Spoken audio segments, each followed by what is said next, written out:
Magandang gabi mga kahuwan. Narito na ang weather update today. Live, Philippines. Narito update sa magiging lagay na ating panahon. Patuloy pa rin umiiral ang easterlies o yung mainit na hangin mula sa dagat Pasipiko sa may silang bahagi ng Southern Luzon, Visayas at Mindanao. Pero wala po itong dalang malawakang mga pag-ulan sa anumang bahagi ng ating bansa. Kaya asahan po natin ngayong gabi ang bahagyang maulap hanggang sa maulap na kalangitan na kung saan ngayong hapon hanggang mamayang gabi pa rin ay mataas pa rin po yung tsansa ng mga pulupulong panandali ang buhos ng pag-ulan dala nga po nitong easterlies.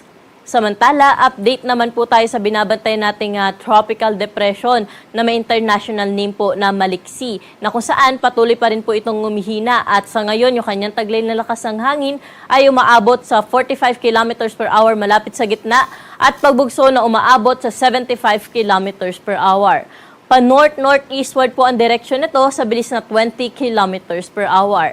Sa ating pagtaya, patuloy po itong hihina habang nandyan po sa bahagi ng mainland China. At kung makikita rin natin sa ating satellite imagery ay napakalayo po nito sa ating kapuluan, kaya wala po itong direktang epekto sa anumang bahagi po ng ating bansa. At habang nandyan nga po siya sa mainland China, inaasahan natin na patuloy pa rin po itong hihina at hindi natin niro-rule out yung possibility na sa mga susunod na oras sa araw ay posible na rin po itong maging isang ganap na low pressure area.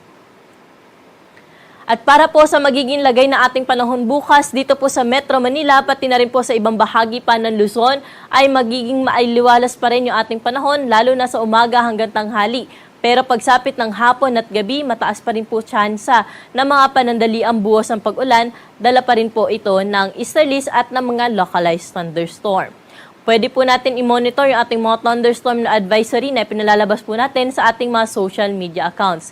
At kung lalabas po tayo na ating mga tahanan, huwag pong kalimutang magdala ng payong dahil nga mainit ang panahon, proteksyon na rin po ito at sa hapon naman mataas ang tsansa na mga pulupulong mga pag-ulan.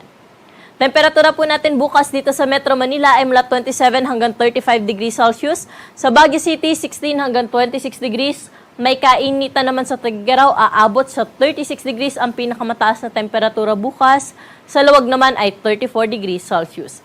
Sa bahagi ng Legazpi City, 27 hanggang 33 degrees Celsius agwat ng temperatura bukas at 24 to 33 degrees naman sa bahagi ng Tagaytay City. Dumako naman tayo sa Puerto Princesa, 26 to 32 degrees Celsius agwat ng temperatura bukas, 27 to 33 degrees naman sa Calayan Islands. Sa mga kababayan naman po natin sa bahagi ng Visayas at Mindanao, wala pa rin ho tayo naasahan dyan na malawakang mga pag-ulan, kaya magpapatuloy yung kanilang naranasan na maaliwalas na panahon. Pero maging handa pa rin dahil sa hapon at sa gabi, mataas yung tsansa ng mga isolated rain showers, dala pa rin po ito ng easterlies at ng mga localized thunderstorm.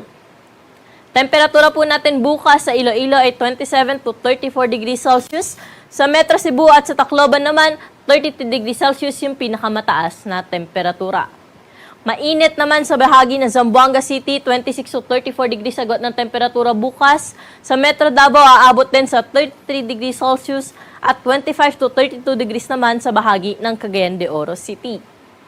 Sa mga kababayan naman po natin na maglalayag, magandang balita pa rin dahil wala ho tayo nakataas sa gale warning sa anumang baybayin na ating karagatan, kaya malaya ho sila makakapalaot sa anumang baybayin ng ating dagat. At generally, magiging banayad hanggang sa katamtaman lamang ang mga pag-alon sa ating karagatan. At ang araw po natin dito sa Kamaynilaan ay lulubog sa 6:22 ng gabi at muli po itong sisikat bukas ng 5:26 ng umaga.